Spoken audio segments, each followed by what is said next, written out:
ఇక్కడికి విచ్చేసిన నంద్యాల పట్టణ ప్రజలకు, నంద్యాల మండలం, గోస్పాడు మండలం ప్రజలందరికీ నా హృదయపూర్వక నమస్కారాలు తెలియజేసుకుంటున్నాను. ఈరోజు భూమా నాగిరెడ్డి గారు మనల్ని విడిచిపెట్టి వెళ్ళారు అనడం ఖచ్చితంగా అవాస్తవం. ఎందుకంటే ఆయన మన మధ్యలోనే ఉన్నారు అనేదానికి మీరు చూపిస్తున్న ప్రేమాభిమానాలు ఖచ్చితంగా నిరూపిస్తాయి. మీ అందరిలో కూడా నాకు మా బాబాయ్ కనిపిస్తున్నాడు. ఆయన చేసిన సేవకు కానీ మీరు చూపిస్తున్న ప్రేమాభిమానాల్ని మేము ఎప్పటికీ మర్చిపోలేము. ఈరోజు భూమా నాగిరెడ్డి గారు చనిపోయిన తర్వాత భూమా కుటుంబం పని అయిపోయిందని మాట్లాడిన వాళ్ళందరికీ ఒక మాట చెప్పాలనుకుంటున్నా.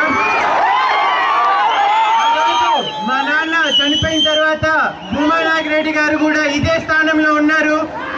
ఆయన రాజకీయాలకు వచ్చిన తర్వాత ఎలా చక్రం తిప్పారో, మీ ఆలగడ్డ నంద్యాల ప్రజలందరికీ ఎట్లా ధీమాగా ఉన్నారో మీ అందరికీ తెలిసిందే. ఈరోజు నేను శేఖర్ రెడ్డి గారికి పుట్టిండొచ్చు, కానీ పెరిగింది మాత్రం భూమా నాగిరెడ్డి. ఆయన ఆశయాలకి ఎప్పుడు కూడా నాకు ఈ ప్రపంచంలో మా బాబాయ్ పిన్ని కంటే ఎక్కువ ఏం కాదు. వారి ఆశయాలకి ఎప్పుడు కూడా వారి పేరు చెడ్డ పేరు కాకుండా వారికి మంచి పేరు తెచ్చేలాగా ప్రజలకి వెన్నంటూ ఉండి వారి సమస్యలు ఏదున్నా కూడా అందుబాటులో ఉండి కార్యకర్తలకు భరోసాగా ఉంటానని మీ అందరికీ మరోసారి తెలియజేసుకుంటున్నాను. నా కుటుంబానికి నేనున్నాను. నా చెల్లెలనిక ఎప్పటికీ ఎప్పుడైనా కూడా ప్రజలకి అందుబాటులో ఉండి ఎవరికి ఏ సమస్య వచ్చినా కూడా భయపడే ప్రసక్తే లేదు. మా బాబాయ్ మాకు ఇచ్చింది రెండు. ఒకటి మీ అందరి ప్రేమాభిమానాలు, రెండు గుండెల నిండా ధైర్యం.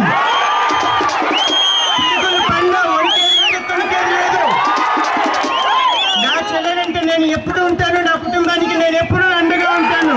మీరందరూ కూడా నా కుటుంబ సభ్యులుగా భావించి మరీ చెప్తున్నాను. మీరందరి అండ ఉండగా నేను ఎవరికి భయపడాల్సిన అవసరం లేదు. ఆయన ఇచ్చిన హామీలు ఒక్కటి నెరవేర్చమైనా కూడా అది జరిగే ప్రసక్తి లేదు. అన్ని నెరవేరుతాయి. ఇప్పటికే సీఎం గారు అన్ని శాంక్షన్ చేశారు. 13,000 ఇల్లులు కానీ రోడ్ వైడనింగ్ ఇప్పటికీ జరిగిపోయింది. నీటి సమస్య ఎప్పుడు లేకుండా వెలుగోడు రిజర్వాయర్ నుంచి ఇప్పటికీ పైప్ లైన్ వేయడం జరుగుతుంది. పందుల సమస్యకు కూడా ఒక శాశ్వత పరిష్కారం అధికారులు ఇప్పటికే చేయడం జరిగింది. ఇంకా మీద కూడా ఏమేమి సమస్యలు ఉన్నాయో మేము డోర్ టు డోర్ తిరిగి ప్రజల వద్దకు వెళ్ళి ఇంకా తెలుసుకొని ముందు కూడా ఎటువంటి సమస్యలు ఉన్నా కూడా అవన్నీ సీఎం గారి దృష్టికి తీసుకెళ్ళి అవన్నీ పరిష్కరిస్తామని తెలియజేసుకుంటున్నాను. మా బాబాయ్ ఆశయాలు నెరవేర్చడానికి నాకు అవకాశం ఇచ్చిన ముఖ్యమంత్రి చంద్రబాబు నాయుడు గారికి మా కుటుంబం తరఫున మరోసారి ప్రత్యేకంగా కృతజ్ఞతలు తెలియజేసుకుంటున్నాను. మీరందరూ కూడా సైకిల్ గుర్తుకే ఓటేసి ఈ భూమా నాగిరెడ్డి గారికి అర్పించే ఘన నివాళి చేయాలని మనస్ఫూర్తిగా కోరుకుంటున్నాను.